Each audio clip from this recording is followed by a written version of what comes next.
በዚህ መፈንቅለ መንግስት የተሳተፉ ሰዎች ቁጥራቸው ቀላል ያልሆነ ከጥቂት ወራት በፊት ቤተ መንግስት ከመጡ ወታደሮች አብዛኛዎቹ ተሳትፈውበታል።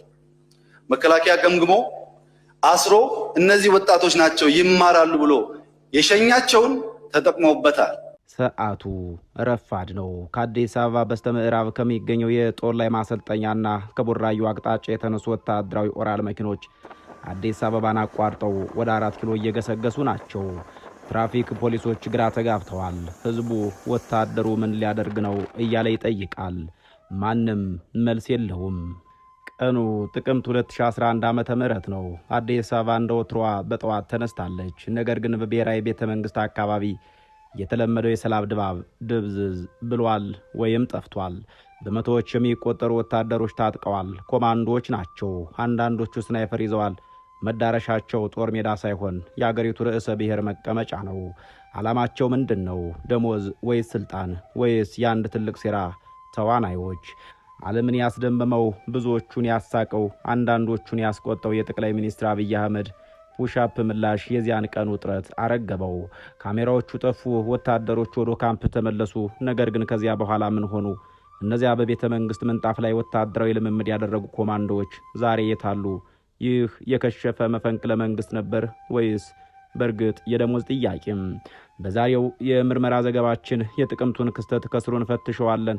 ወታደሮቹ የት እንደገቡ፣ በኢትዮጵያ ፖለቲካ ላይ ምን ጠባሳ እንደጣሉና ክስተቱ ባይከሽፍ ኖሮ አገሪቱ ምን ልታጣ ወይም ልታገኝ እንደምትችል በምሁራንና በመጽሐፍት እይታ እንቃኘዋለንና አብራችሁን ቆዩም። ጠቅላይ ሚኒስትር አብይ አህመድ ወደ ስልጣን ከመጡ ገና 6 ወራቸው ነው። መደመር የሚለው ቃል በአየር ላይ ይናኛል። ነገር ግን በውስጥ በኩል የጸጥታው መዋቅር ገና አልተረጋጋም ነበር። የብሔራዊ መረጃና ደህንነት እንዲሁም የመከላከያ ሰራዊት አመራሮች ቅያሬ እየተደረገበት ያለ ወቅት እንደነበር ይነገራል። በዚያን ዕለት ጠዋት ከመከላከያ ሰራዊት ኮማንዶና አየር ወለድ እዝ የተወጣጡ ወደ 250 የሚጠጉ ወታደሮች በድንገት ቤተ መንግስቱን ወረሩት። የቤተ መንግስቱ ጥበቃ ወይም ሪፐብሊካን ጋርድ ገና በመደራጀት ላይ ነበርና ሁኔታው እጅግ አስፈሪ ነበር። የመዲናዋ ኢንተርኔት ተቋረጠ። ወሬዎቹ በከተማዋ ነፈሱ። ሰው ተጨነቀም።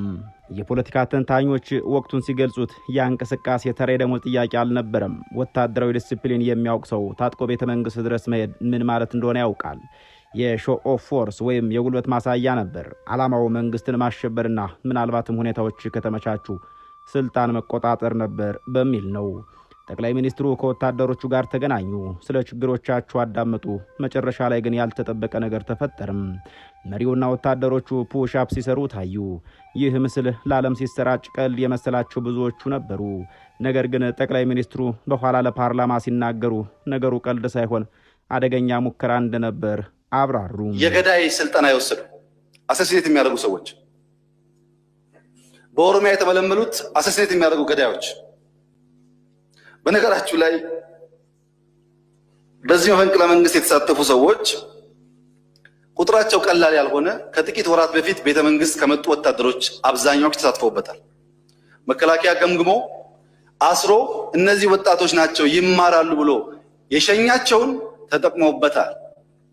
ግን ይነግሩናል መፈንቅለ መንግስት አይደለም ብሎ ይነግሩናል። እሺ ሎጂክ መሆኑ ነው። እንዴት ክልል ላይ መፈንቅለ መንግስት ይደረጋል? እንደ ራሽናል አይደለም ከሆነ ሐሳቡ እንዴት በፌደራል መንግስት ላይ መፈንቅለ መንግስት ይደረጋል? መጀመሪያውን እኮ ኢራሽናል ተውት ነው እንጂ አሁን ባለው ኢትዮጵያ ማንም ፈንቅሎ መንግስት መሆን የሚችለው? ዋናው ጥያቄም ይህ ነው። ፑሽ-አፕ ሲሰሩ ከታዩ በኋላ ካሜራው ከጠፋ በኋላ ወታደሮቹ ምን ሆኑ? ወደ ካምፕ ተመልሰው ስራቸውን ቀጠሉ ወይስ ተቀጡም? በጉዳዩ ላይ የተደረገው ምርመራና የፍርድ ቤት ሂደቶች እንደሚያሳዩት ክስተቱ እንደቀለለ አልታየም። የፑሽ-አፕ ዲፕሎማሲው ጊዜያዊ የማረጋጋት ስልት እንጂ የምህረት አዋጅም አልነበረም። በሂደቱ ውስጥ ተሳትፏል በተባሉ የኮማንዶ አባላት ላይ የመጀመሪያው እርምጃ ማጣራትና መለያየት እንደነበር ይነገራል። ወታደሮቹ ወደ ጦር ላይ ማሰልጠኛና ሌሎች ካምፖች እንደተመለሱ ወዲያውኑ ትጥቃቸው ተፈቶ የማጣራት ስራ ተሰርቶባቸዋል። በዝቅተኛ ደረጃ ላይ ያሉ በመሪዎች ተታለው የገቡና የደሞዝ ጥያቄ ብቻ የነበራቸው ወታደሮች ከስልጠናና ከተግሳጽ በኋላ ወደ ስራ እንዲመለሱ ወይም እንዲሰናበቱ ተደርገዋል። የጠነሰሱት መሪዎች ዕጣ ፈንታን የተመለከትነው እንደሆነ ደግሞ ነገሩን የመሩት ከፍተኛ መኮንኖች ግን ዕጣ ፈንታቸው እስር ቤት ሆነም። ሜጀር ጀነራል ገብረመድህን ፍቃዱን ጨምሮ በርካታ ከፍተኛ መኮንኖች በቁጥጥር ስር ዋሉ። ክሱ መፈንቅለ መንግስት ሙከራና ህገ መንግስታዊ ስርዓትን በኃይል ለመናድ መሞከር የሚል እንደነበር ይነገራል። የተከሰሱት ወታደራዊ መኮንኖቹ በእርግጥ ዛሬ የት አሉ? አብዛኞቹ የቅጣት ጊዜያቸውን ጨርሰው የተፈቱ ናቸው። አንዳንዶቹ በወቅቱ በተፈጠረው ምስቅልቅል ከሰራዊቱ በክብርም ሆነ ያለ ክብር ተሰናብተዋል። በተለይም የዚህ ሴራ ዋና ሞተር ናቸው ተብሎ የተጠረጠሩ አካላት በኋላ ላይ በተከሰተው የሰሜኑ ጦርነትና የለውጥ ሂደት ውስጥ አንዳንዶቹ ከህግ ጋር ሲጋጩ፣ አንዳንዶቹ ደግሞ በዝምታ ከህዝብ እይታ ጠፍተዋል። የኮማንዶ አባላቱ ግን ከ200 በላይ ከነበሩት ወታደሮች ውስጥ በወንጀል ተባባሪነት የተለያዩት ለወታደራዊ ፍርድ ቤት ቀርበው ከባድ እስራት ተፈርዶባቸዋል። የተቀሩት የወታደራዊ ዲስፕሊን ግድፈት በሚል ከሰራዊቱ እንዲሰናበቱ ተደርገዋል። ዛሬ ላይ አንዳንዶቹ በግል ጥበቃ ስራ፣ አንዳንዶቹ ደግሞ በንግድ፣ አንዳንዶቹ ደግሞ በስደት ላይ እንደሚገኙ ይነገራል። በተለይ ሜጀር እየተባሉ ሲጠሩ የነበሩት የመስመር መኮንኖች በወታደራዊ ፍርድ ቤት ውሳኔ ማዕረጋቸውን ተገፈው እስር ቤት ወርደዋል ይላሉ መረጃውን የሰጡን አንድ መስመራዊ መኮንን። መንግስት ይህንን እርምጃ በይፋና በሰፊው የሚዲያ ሽፋን ባይሰጠውም ዓላማው በሰራዊቱ ውስጥ ማንም ተነስቶ ቤተ መንግስት መሄድ እንደማይችል ማስተማር ነበር ይላሉ። እስቲ አንድ አፍታ ቆም ብለን እናስብ። የዚያን ዕለት ጠቅላይ ሚኒስትር አብይ አህመድ ወታደሮቹን ባያረጋጉ ኖሮ ወይም ተኩስ ተከፍቶ ቢሆን ኖሮ ምን ይፈጠር ነበር? የታሪክና የፖለቲካ ሳይንስ መጻሕፍት ምን ይላሉ? የደም ጎርፍ በቤተ መንግስት። ኤድዋርድ ሉትዋክ የተሰኙ ምሁር ኮፕ ደ ኢቲየት የፕራክቲካል ሃንድቡክ በተሰኘ መጽሐፋቸው የቤተ መንግስት ጥበቃና አጥቂዎች ሲጋጩ የሚፈጠረው እልቂት የመንግስትን መዋቅር ብቻ ሳይሆን የህዝብን ስነ ልቦና እንደሚሰብር ይገልጻሉ። በዚያን ዕለት ተኩስ ቢከፈት ኖሮ አዲስ አበባ የጦርነት ቀጠና ትሆን ነበር። ሌላው የለውጡ መቀልበስ ነው። እቅዱ እንደተባለው የለውጡን ሂደት የማደናቀፍ ሴራ ከነበረ ኢትዮጵያ ተመልሳ ወደ ወታደራዊ አምባገነንነት ትገባ ነበር። ጠቅላይ ሚኒስትሩ ቢገደሉ ወይም ቢታሰሩ አገሪቱ ወደ እርስ በርስ ጦርነት የምትገባበት ጊዜ ከ2013 ወደ 2011 ይሸጋገር ነበር።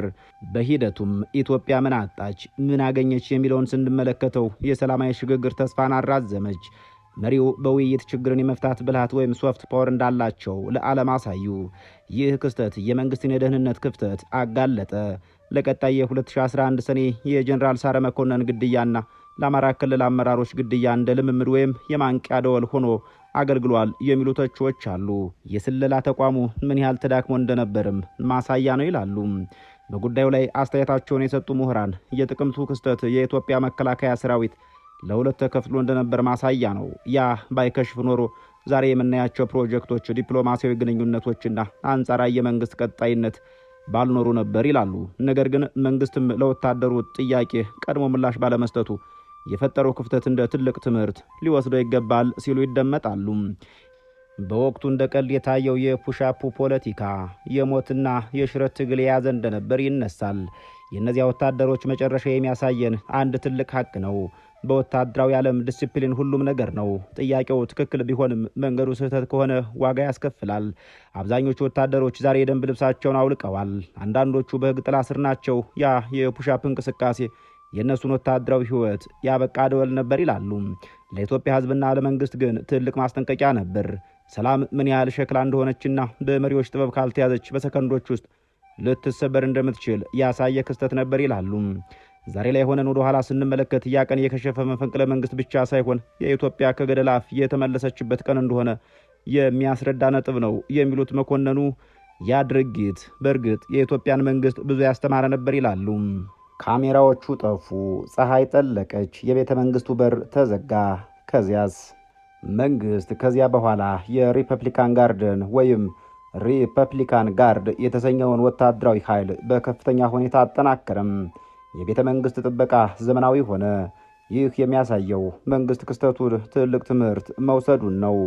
ከዚያም ወታደሮች አንዳንዶቹ በስር፣ አንዳንዶቹ በጸጸት፣ አንዳንዶቹ ደግሞ በድጋሚ በግንባር እየተዋጉ እንደሚገኙ ይነገራል። የፑሻፑ ሰዓት አለፈ። አሁን ያለው የኢትዮጵያ እውነታ ግን ከዚያ እየከበደ ነው።